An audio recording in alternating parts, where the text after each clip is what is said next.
प्रिय भक्तों, हिंदू धर्म में 4 युगों का वर्णन मिलता है, जिन्हें सतयुग, त्रेता युग, द्वापर युग और कलयुग कहा जाता है।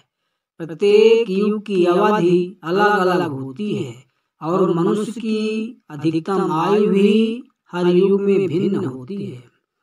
चारों युगों की अवधि और मनुष्य की आयु इस प्रकार है। पहला सतयुग, यह धर्म का स्वर्ण युग था, जिसमें सत्य और अहिंसा की प्रधानता थी।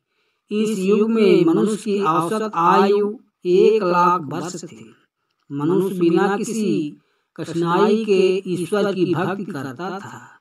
दूसरा त्रेता युग, इस युग में धर्म के चारों पायों में से एक नष्ट हो गया। 75% धर्म शेष रह गया था। भगवान राम ने इस युग में अवतार लिया था। इस युग में मनुष्य की औसत आयु 10,000 वर्ष थी। तीसरा द्वापर युग, धर्म के केवल 50% गुण शेष रह गए थे। भगवान कृष्ण ने इस युग में अवतार लिया था। इस युग में मनुष्य की औसत आयु 1000 वर्ष थी। चौथा कलयुग, धर्म के केवल 25% गुण शेष रह गए हैं।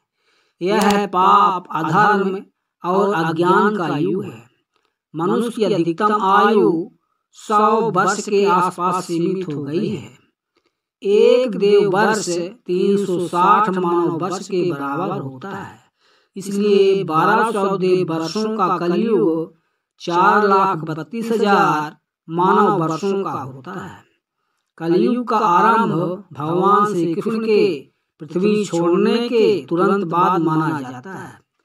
श्रीमद्भागवत और अन्य ग्रंथों के अनुसार कलयुग की शुरुआत 3102 ईसा पूर्व हुई थी।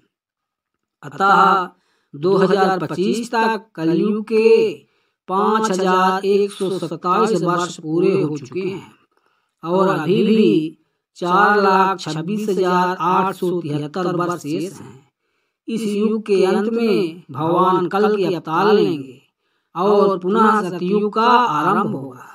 जैसे जैसे कलयुग आगे बढ़ेगा, मनुष्य की आयु और भी कम होती जाएगी। प्रिय भक्तों, इस प्रकार की धार्मिक जानकारी के लिए कृपया वीडियो को लाइक और चैनल को सब्सक्राइब कर लें।